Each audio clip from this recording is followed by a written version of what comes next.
Welcome to part 3 of Gearwig's Power Attack video tutorial series. In this part, we'll cover regular throws as well as double hand throws. Throw power attacks allow you to hurl your enemies over smaller models and send them crashing into their own allies. There are two kinds of throws. There are normal throws, and then there are double hand throws. Double hand throws function just like normal throws, except that they are more likely to succeed and have the potential of being more accurate. Let's break down normal throws first. Like all power attacks, throws are melee special attacks that require warjacks to spend focus and warbeasts to be forced. A model cannot throw another model with a base larger than its own. A model must also have at least one uncrippled open fist weapon to make a throw. With the focus to spend, our Ironclad could advance forward and attempt a throw power attack on Snapjaw here. He fulfills both requirements. He has an open fist, and Snapjaw's base is not larger than his own. Our Hammersmith at the top could not attempt to throw Wrong-Eye. Even though Wrong-Eye's base is smaller, the Hammersmith doesn't have an open fist. He's busy holding two hammers. Once you've declared a throw, you then make a melee attack against your target. This attack roll is boostable and is affected by any bonuses or penalties that affect melee attacks. If the attack roll fails, the throw does nothing. The target is not moved, knocked down, or suffers any damage. If the attack roll succeeds, then both the attacker and the target roll 1d6 and add their respective strengths. If the target's total is higher than the attacker's, then the throw does nothing. He is not moved, knocked down, and does not suffer any damage. On any other result, the target is thrown. This means that if their strength tests are tied, the target is thrown. When the throw is successful, the attacker chooses a direction for his target to be thrown in. The direction must move the target away from the attacker. Thus, the Ironclad could not choose to throw Snapjaw directly at this bone swarm along that direction, because as Snapjaw would move down there, he would first get closer to the Ironclad before he moved farther away. The throw must always be moving away from the Ironclad, so you can't throw across your body like that. He could choose to throw Snapjaw in the direction of any of the other models on the table. All of those directions would move Snapjaw away from the Ironclad. It is not necessary to throw your target at another model. You simply pick a legal direction. Once you've decided on a direction, then measure out from the target along that direction a distance equal to half of the strength of the throwing model. When a large based or huge base model throws a small base model, he can add 1 inch to this distance. Our Ironclad here is strength 11, so we will measure out 5.5 inches from Snapjaw. We cannot cut this distance short. It must be 5.5. When we've measured this distance and direction, we will have our intended point of impact. If the Ironclad chooses to throw Snapjaw directly at Bloody Barnabas, we'll measure 5.5 inches out from the target, not from the Ironclad, but from the target, toward Bloody Barnabas, and mark the intended point of impact with this proxy base here. The intended point of impact is not a model and doesn't take up space. It just marks a spot from which we will then scatter. The point of impact can and likely will hover over some models. Once it is determined, we then scatter it using the scatter template, a d3 inches.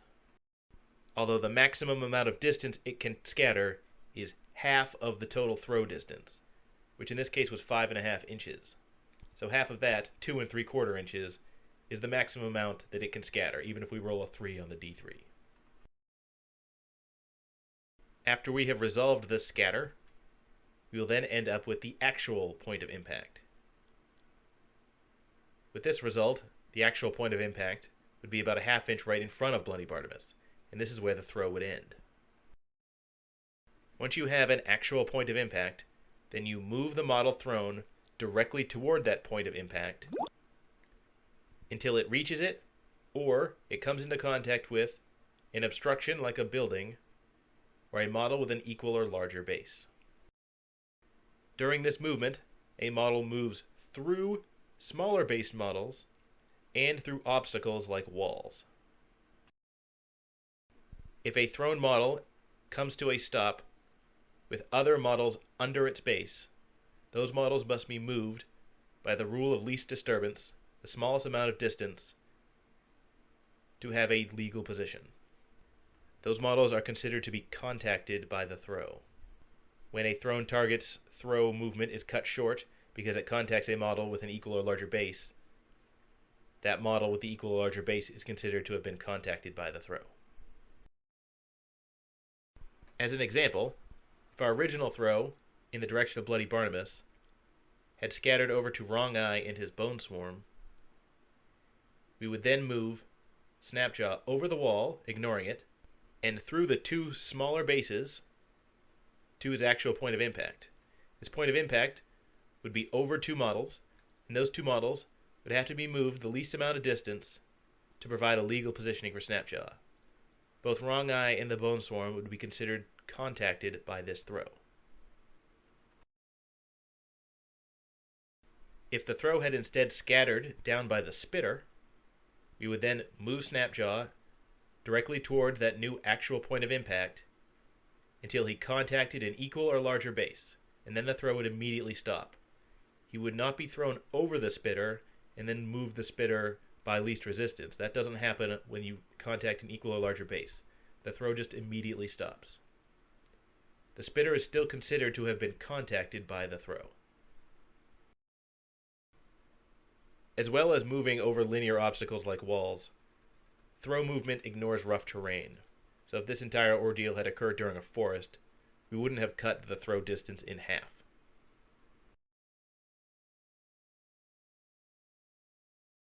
Once all the throw movement has been resolved, both the target being thrown and any models that need to be moved by the least resistance rule, then the model thrown and any models contacted are knocked down. This is resolved after the throw movement, but before any damage. If an affected model is unable to be knocked down, it still must sacrifice its movement or action if it activates later in the turn. This prevents players from doing cheesy things like throwing their own steady models just to get some extra movement. After resolving the knockdown effects, we then resolve the damage. The thrown model, the target, suffers a damage roll with a POW equal to the strength of the throwing model. So in this case, with our Ironclad, he had a strength of 11, so Snapjaw would suffer a POW 11 damage roll.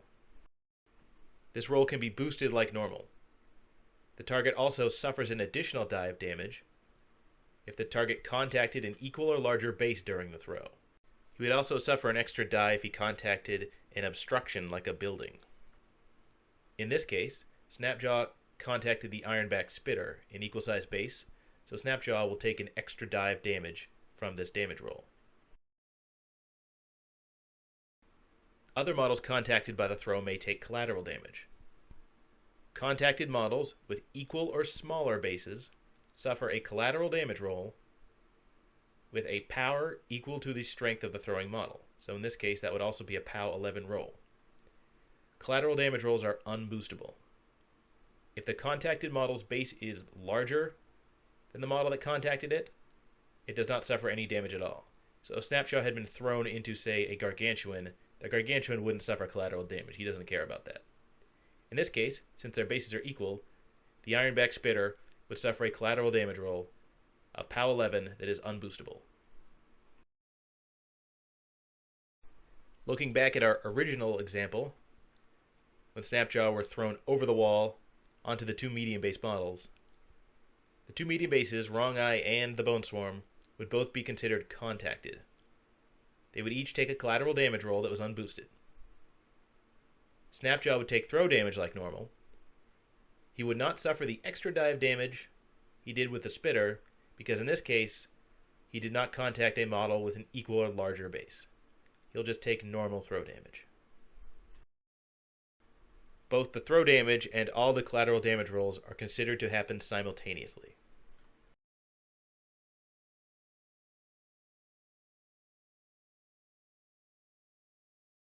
Like normal throws, double hand throws cannot be performed on a target whose base is larger than its attacker's. Additionally, to perform a double hand throw, an attacker must have 2 uncrippled open fist weapons. When a double hand throw is declared, the attacker makes a melee attack just like with a normal throw. If the melee attack fails, then nothing happens. If the attack succeeds, then the attacker and the target make strength checks, just like with a throw. When making a double hand throw, the attacker gets to roll 2d6 and add his strength. He compares that to the target's roll of just 1d6 plus his strength. So double hand throws are more likely to succeed than normal throws. The strength check works the same. If the target's result is higher than the attacker's, then the throw does not go off. On any result, the throw does. So on a tie, the throw does go off. When a double hand throw succeeds, the attacker has 2 choices for resolving the throw. He can choose a direction, just like with a normal throw, and resolve it normally that way. The direction has to be away from the attacker just like normal, and otherwise functions identically to a normal throw. With a double hand throw, he could choose instead to throw at a specific target. This target must be in his line of sight, although he can ignore the thrown model when drawing line of sight. Our Swamp Horror, for instance, could make a double hand throw and target Allison Jakes in the upper right, even though he can't really see her with the Hammersmith in the way. Once he decides to throw the Hammersmith, he doesn't count him as an intervening model.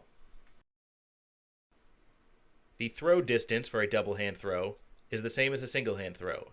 It's the strength divided by 2. Once you've passed your strength check and selected a target to throw at, you then measure the distance from the model being thrown to your new target. If the target is so far away that the thrown model won't contact the target, the way Allison Jakes is too far away here, then you mark the intended point of impact directly toward that target like normal, and scatter like normal. As soon as it is determined that the target is out of range, then you resolve it just like a normal throw whose direction happened to be pointed directly at that target. It scatters a d3, you resolve an actual point of impact, and you move the thrown model toward it. If we decided to throw at the Stormblade Captain, we'd find that he is in range. When the target we're throwing at is in throw range, we then make a melee attack roll against that target.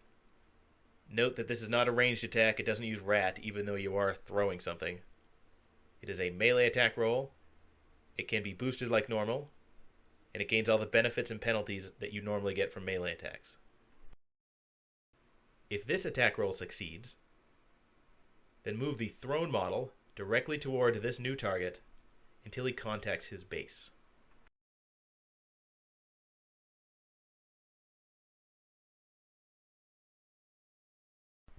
In this case, our Hammersmith would be thrown into this area the first time that his base contacts the captain's base, and the throw would come to an end right here. Even though the Stormblade Captain is a smaller base, the Hammersmith doesn't move through him when you directly throw at him. He wouldn't land on top of him like that and clip the Ironclad.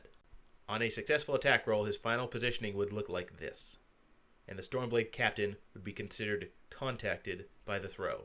He would get knocked down and suffer damage like normal. This throw movement can be cut short just like normal. If the Hammersmith had happened to contact a larger base model on his way to the Stormblade Captain, contacting that large base model would immediately end the throw, because throws end when the thrown model contacts a model with an equal or larger base. This additional targeting option you get when you make a double-handed throw essentially allows you to skip the scattering process of a throw and put a model directly where you want him, assuming you can contact your target and assuming you make the second attack roll that is required. If the attack against the Stormblade Captain had failed, the attack roll that was made after the Swamp Horror passed his strength check, the throw would then scatter from the center of the Stormblade Captain's base. It scatters at d3 inches like normal, and the maximum amount of distance it can scatter is half of the total throw distance, like normal. At this point, it is then treated just like a normal throw movement. The thrown model would move through obstacles and smaller base models, even the Stormblade Captain. You would determine an actual point of impact, and you would move models with the least disturbance rule like normal. If during this movement it contacted an equal or larger base model, or an obstruction like a building, it would stop short, just like normal. The two major differences between a double hand throw and a regular throw are that double hand throws pass the strength check more often, and they have the targeting option that allows them to potentially place the thrown model directly in front of the target they threw at without having to scatter.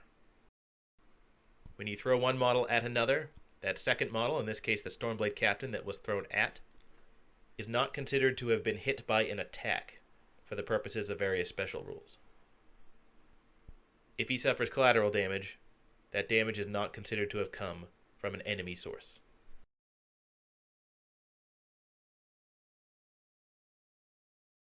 Throws, both the normal and the double hand kind, are a fun way to change an enemy's positioning, knock him down, damage him, and his nearby allies.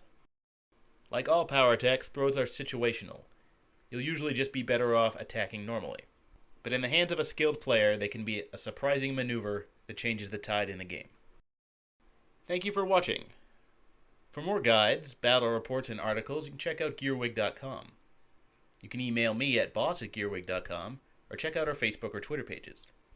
If you want to help the site, tell a friend or subscribe to our YouTube channel. Thank you.